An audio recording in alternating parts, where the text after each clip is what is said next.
Assalamualaikum warahmatullahi wabarakatuh. Saya Rahmat Rizky Pulungan akan menyampaikan bab 2 pola pikir kewirausahaan. 1. Peranan pola pikir atau mindset.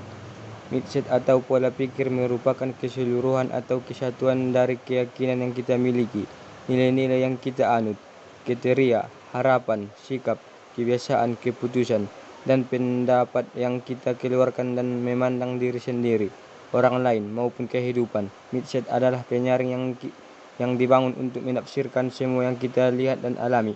2. Pola pikir wirausaha. 1. Berkarakter produktif, berusaha mencari cara baru untuk meningkatkan penggunaan sumber daya secara efisiensi. 3. Menjadi job creator. 3. Pentingnya pola pikir wirausaha. 1. Motivasi yang kuat. 2. Berpikir produktif, berpikir kreatif, dan berpikir positif. Atau lakukan saja. 4.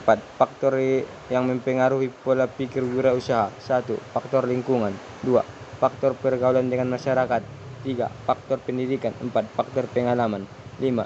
Cara mengembangkan pola pikir wirausaha. Berpikir ialah proses menggunakan pikiran untuk mencari makna dan pemahaman terhadap sesuatu, menemukan berbagai kemungkinan ide atau ciptaan, dan membuat pertimbangan yang wajar bagi membuat keputusan dan menyelesaikan masalah, dan seterusnya membuat refleksi dan metagonis terhadap sesuatu yang dialami. 6. Menghindari pola pikir negatif. Buatlah daftar pikiran negatif yang muncul secara spontan. 2. Bentuk pola dari daftar yang Anda buat. 3. Pikirkan akibatnya. 4. Catatlah pikiran Anda. 7. Pola pikir beretika. Etika ialah suatu studi mengenai yang benar dan yang salah, dan pilihan moral yang dilakukan seseorang. Keputusan etika ialah suatu yang benar mengenai perilaku standar. 8. Kemampuan beradaptasi secara kognitif. Kemampuan beradaptasi secara kognitif menjelaskan sampai sejauh apa pengusaha bersikap dinamis, fleksibel, mengatur diri sendiri, dan terlibat dalam proses mendapatkan kerangka kerja pengambilan ragam keputusan yang berfokus pada kemampuan untuk merasakan serta memproses perubahan dalam lingkungan mereka, lalu bertindak pada perubahan tersebut. 9. Pembelajaran dari kegagalan bisnis. Langkah-langkah dari kegagalan bisnis. 1. Evaluasi. 2. Perbaikan mindset. 3. Ambil pelajaran dari kegagalan. 4. Lebih tekun lagi. 5. Bekerja lebih keras. 6. Tingkatkan rasa percaya diri. 7. Cobalah untuk ingin lebih tahu. 8. Punya daya saing tinggi. 9. Terus berpikir kreatif. 10. Terus mencoba. 11. Belajar dari orang sukses. 12. Nikmati semua proses. 10. Pola pikir dari pengambilan keputusan managerial atau managerial PS kewirausahaan. Hot Stephenson 1990 percaya bahwa kewirausahaan menggambarkan suatu bentuk pengolahan perusahaan yang telah ada, berbeda dari perusahaan yang dikelola secara tradisional. Manajemen wirausaha berbeda dari pengelolaan tradisional dalam dimensi. 1. Orientasi strategis. 2. Komitmen terhadap peluang. 3. Komitmen terhadap sumber daya. 4. Mitra strategis bisnis. 5. Ahli dalam bidang administrasi. 6. Pendukung dan pendorong masyarakat. 7. Agen perubahan. 8. Kontrol sumber daya. 9. Struktur manajemen dan filosofi pemberian penghargaan. 10. Orientasi pertumbuhan dan kultur kewirausahaan. Sekian dari saya. Assalamualaikum warahmatullahi wabarakatuh. Baiklah, di sini kita akan masuk pada bagian buku pembanding, yaitu Kewirausahaan Dasar dan Konsep. Bab 6, Mentalitas Wirausaha. 1. Persiapan mentalitas wirausaha pemula. Belajar dari pengalaman para pengusaha sukses, disebutkan sikap dan mental yang perlu dipersiapkan oleh para pengusaha pemula antara lain: A. Bermimpi, B. Berani mengambil resiko, C. Berani gagal, D. Berani susah. 2. Sikap mental. Sikap mental yang perlu dimiliki oleh setiap pengusaha sukses. Yang pertama, cerdas secara emosional, percaya diri. Kedua, berani berkata tidak. 3, mampu menetralisir difficult people. Dan keempat, tidak takut akan perubahan. 5, dapat menerima kegagalan. 6, tidak memikirkan kesalahan. 7, tidak membandingkan diri mereka dengan orang lain. 8, tetap bersikap positif. Ketiga, keyakinan yang kuat. Dan yang keempat, metode mencari gagasan usaha. Metode mencari gagasan usaha adalah sebagai berikut. Yang pertama, metode ATM atau amati, tiru, dan modifikasi. Yang kedua, menganalisis SWOT. Dan yang ketiga, mencari gagasan usaha. Kelima, sumber gagasan usaha. Penemuan ide atau gagasan yang cemerlang diperlukan banyak informasi yang berhubungan dengan ide atau gagasan. Maka dari itu, dilakukan kegiatan berikut, yaitu 1. Mengetahui sumber informasi. 2. Melakukan seleksi informasi dari sumber-sumber. 8. Etika wirausaha. 1. Norma dan etika bisnis. Salah satu aspek yang sangat populer dan perlu mendapat perhatian dari dunia bisnis adalah norma dan etika bisnis. Hal ini disebabkan karena etika bisnis dapat menjamin kepercayaan dan loyalitas dari semua unsur yang berpengaruh perusahaan dan dapat juga menentukan maju atau mundurnya perusahaan. Etika bisnis sangat penting dilakukan untuk mempertahankan loyalitas pemilik kepentingan dalam membuat keputusan dan memecahkan persoalan perusahaan. Mengapa demikian? Karena semua keputusan perusahaan sangat mempengaruhi dan dipengaruhi oleh pemilik kepentingan. Pemilik kepentingan adalah semua individu kelompok yang berkepentingan dan berpengaruh terhadap keputusan perusahaan.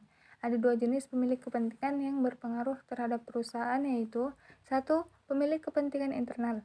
Pemilik kepentingan internal ini adalah investor, karyawan manajemen, dan pimpinan perusahaan. Dan yang kedua, pemilik kepentingan eksternal. Pelanggan, asosiasi dagang, kreditor, pemasok, pemerintah, masyarakat umum, dan kelompok khusus yang berkepentingan terhadap perusahaan merupakan pemilik kepentingan eksternal. Menurut Zimmer 1996, yang termasuk kelompok pemilik kepentingan yang mempengaruhi keputusan bisnis adalah A. Pengusaha atau mitra usaha, B. Petani dan pemasok bahan baku, C. Organisasi pekerja, D. Pemerintah, E. Bank, F. Investor, G. Masyarakat umum, H. Pelanggan dan konsumen. Kedua, prinsip etika dan perilaku bisnis. Menurut pendapat Michael Josephson 1988 yang dikutip oleh Zimmer 1996, secara universal ada 10 prinsip etika yang dapat mengarahkan perilaku, yaitu 1. Kejujuran, 2. Integritas, 3. Memelihara janji, 4. Kesetiaan, 5. Kewajaran atau keadilan, 6. Suka membantu orang lain, 7. Hormat kepada orang lain, 8. Warga negara yang bertanggung jawab, 9. Mengajar keunggulan, 10. Dapat dipertanggungjawabkan. 3. Cara-cara mempertahankan standar etika. A. Menciptakan kepercayaan perusahaan. B. Kembangkan kode etik. C. Jalankan kode etik secara adil dan konsisten. D. Melindungi hak perorangan. E. Adakan pelatihan etika. F. Lakukan audit etika secara periodik. G. Pertahankan standar tinggi tentang tingkah laku, tidak hanya aturan. H. Hindari contoh etika yang tercela setiap saat dan etika di awal dari atasan. Atasan harus memberi contoh dan menaruh kepercayaan kepada bawahannya.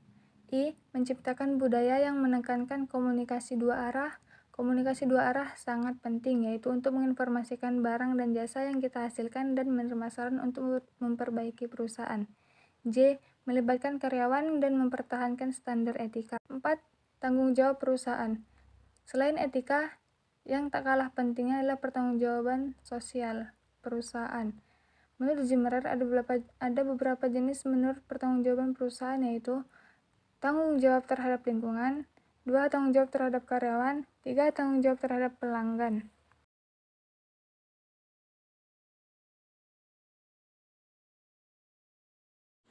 Baik, selanjutnya adalah materi dari buku pembanding, yaitu bab 7 Etika Wirausaha. 1. Pengertian etika wirausaha. Suatu kegiatan haruslah dilakukan dengan etika atau norma-norma yang berlaku di masyarakat bisnis. Etika atau norma-norma ini digunakan agar para pengusaha tidak melanggar aturan yang telah ditetapkan dan usaha yang telah dijalankan memperoleh simpati dari berbagai pihak. Pada akhirnya, etika tersebut ikut membentuk pengusaha yang bersih dan dapat memajukan serta membesarkan usaha yang dijalankan dalam waktu yang relatif lebih lama. Etika atau norma yang harus ada dalam benak dan jiwa setiap pengusaha adalah sebagai berikut. Yang pertama adalah kejujuran, yang kedua bertanggung jawab, yang ketiga menepati janji, yang keempat disiplin, yang kelima taat hukum, yang keenam suka membantu, yang ketujuh komitmen dan menghormati, dan yang terakhir adalah mengejar prestasi. 2. Unsur pokok etika wirausaha. A. Kebebasan merupakan unsur penting dalam norma moral. Kebebasan memberikan pilihan bagi manusia untuk bersikap dan berperilaku. Hal ini sangat esensial mengingat norma moral itu adalah yang otonom. Jadi selalu ada pilihan bagi manusia untuk bersikap dan berperilaku berdasarkan nilai-nilai yang diyakininya. Yang kedua adalah tanggung jawab. Tanggung jawab dapat diartikan sebagai kesediaan dasariah untuk melaksanakan apa yang menjadi kewajibannya. Kewajiban merupakan beban yang harus dilaksanakan. Setiap bentuk tanggung jawab senantiasa menuntut pertanggungjawaban apabila perbuatan itu sudah selesai dilakukan.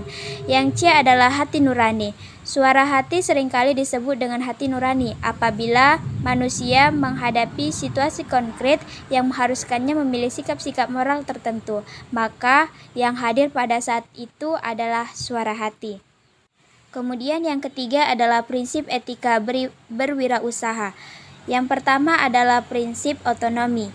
Orang bisnis yang otonom sadar sepenuhnya akan apa yang menjadi kewajibannya dalam dunia bisnis. Ia akan sadar dengan tidak begitu saja mengikuti norma dan nilai moral yang ada, namun juga melakukan sesuatu karena tahu dan sadar bahwa hal itu baik, karena semuanya sudah dipikirkan dan dipertimbangkan secara masak-masak.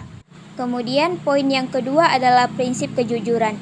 Bisnis tidak akan bertahan lama jika tidak ada kejujuran, karena kejujuran merupakan modal utama untuk memperoleh kepercayaan dari mitra bisnisnya, baik berupa kepercayaan komersial, material, maupun moral.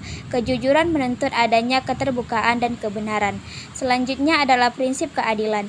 Prinsip ini menuntut agar setiap orang diperlakukan secara sama sesuai dengan aturan yang adil dan kriteria yang rasional objektif dan dapat dipertanggungjawabkan. Keadilan berarti tidak ada pihak yang dirugikan hak dan kepentingannya. Kemudian masuklah kita kepada bab 3 yaitu penutup.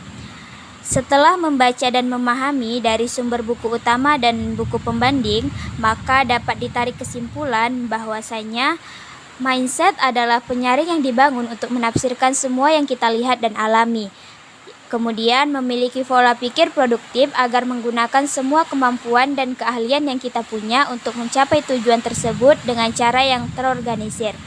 Poin yang ketiga adalah pola pikir usaha dipengaruhi oleh beberapa faktor seperti faktor lingkungan, pergaulan dengan masyarakat, pendidikan, dan pengalaman.